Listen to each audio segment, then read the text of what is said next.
ladies and gentlemen, just got back from the dyno with this truck, and we got a lot to talk about and unpack.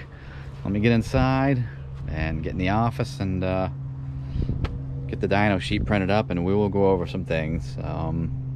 Yeah. So where do we start? A lot to unpack here. Took the 6-liter 4L80 swapped GMC Sierra. I know it gets confusing sometimes with how many trucks, but took that to the dyno yesterday. If you've been following along, you know I've changed the exhaust a little bit, put a rebuilt transmission in, had the converter rebuilt, and changed the valve springs. That's Cliff Notes. If you're new to the channel or kind of a little bit behind, I'll throw a link in here to the playlist for that truck. But that's the Cliff Notes on it. That's what we changed. Everything else pretty much stayed the same. Oh, and I put a upgraded drive shaft in it because stock drive shaft problems. So 2020, when the truck was originally tuned, we were only doing second gear pulls, had a slightly different exhaust setup, and everything else was the same. I'll show you that graph right here. So, fortunately this one was by mile per hour and not RPM that day, but those are the numbers. Not sure if you can see that too well. It will come over here into the light, but that's first pull was 325, 314, almost 315 torque, second gear, and then 329, 63, 309, 41 on the other one. A little bit skewed because of second gear. You can see a little bit of wiggling going on in that red pull and the blue one there. We thought that was valve float. It sounded like it. Unfortunately, I don't have a video of that, but you get the gist. So that was the reason for changing the valve springs. So yesterday I fully expected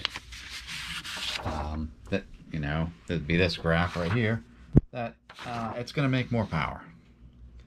And you can see a couple of the runs, it's doing some wiggly wobbly stuff here. This was converter locked, third gear, 329/59, almost identical. Can't really rely on them torque numbers because of the spike here.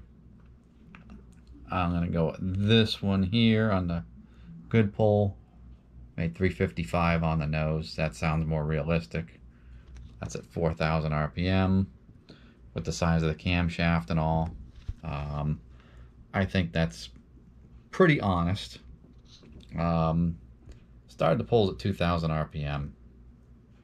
Last one I tried getting them to start it at 3, and it still did this big whoop in here. You heard the clip in the opening. If you listen close, you can hear it is not happy. So I'm really thrown off by this. I don't know what all this crap is here. The only thing different between the good run and these two where it was doing all this was I opened the electric cutouts. Video on that obviously in that same playlist. You want to check that out. But main thing is no data log saved to my laptop. Don't know what's going on with HP tuners. No idea.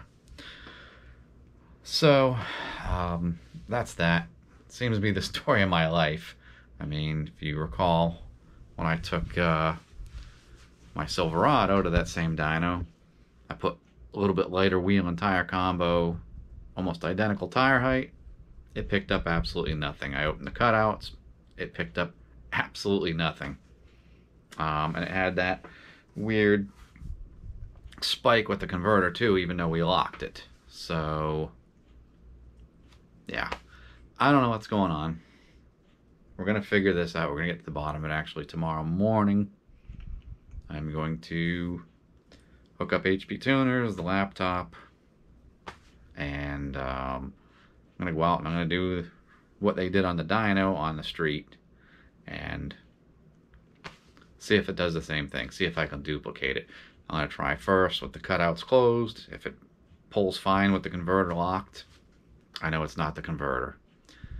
If it does the same thing, where it kind of bogs down and then is real unhappy and kind of jumping around, I know the converter is not like being locked. It's a single disc, but at that low power level and the truck's not super heavy, I don't understand. So, but we'll do a couple street polls, get that on film, and see if I can replicate the same problem on the street with a load on it. So, the other thing that I'm looking at here as well, I didn't have RPM, I only had mile per hour on that one, but I got RPM here. If you look, so there's 5,000. It's not really diverging too much up in here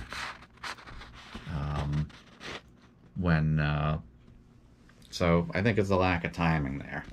So I think I'm gonna write another tune for it.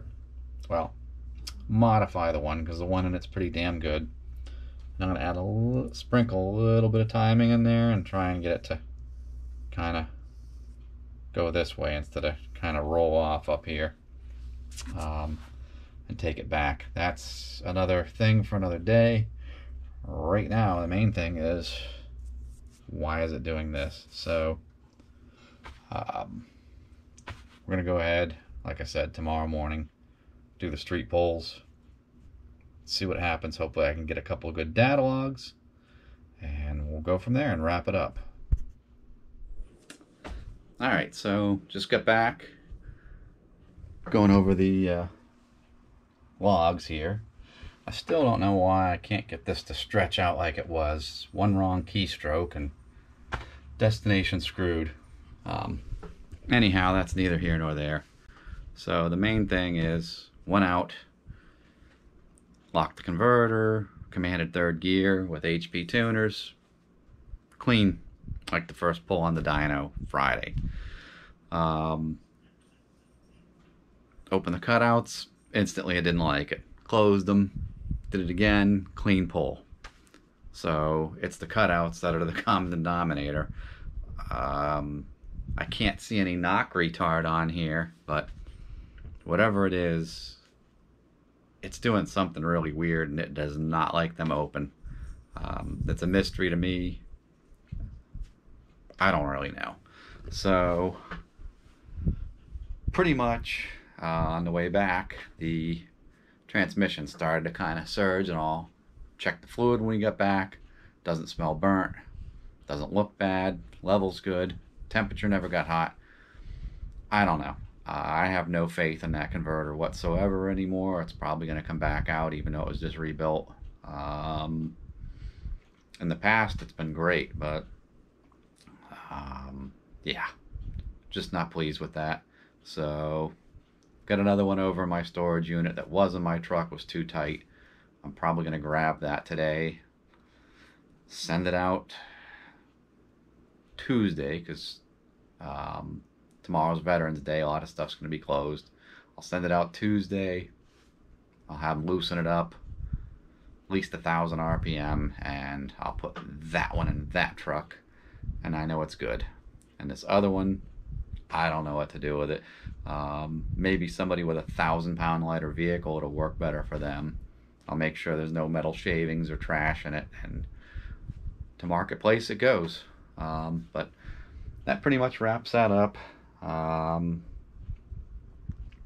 going to write another tune with a little bit more timing, like Formato says, sprinkled in, and we'll go back with the other converter in it, make some pulls with the exhaust closed, and if it does about the same, cool.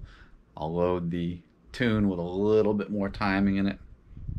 If it doesn't make much of a gain, I'll put this tune back to where it was and forget that one. If it picks up a little bit, I'll probably leave it there and be satisfied with it and call it good until we make the next big change. And it's going to get a different set of cylinder heads and a different camshaft. What combination, I don't know yet. That's still yet to be determined. I'm starting to ramble. I'm going to shut up now. Thanks for watching. Like, subscribe, check out some of the playlists if you feel inclined, and we'll see you next time.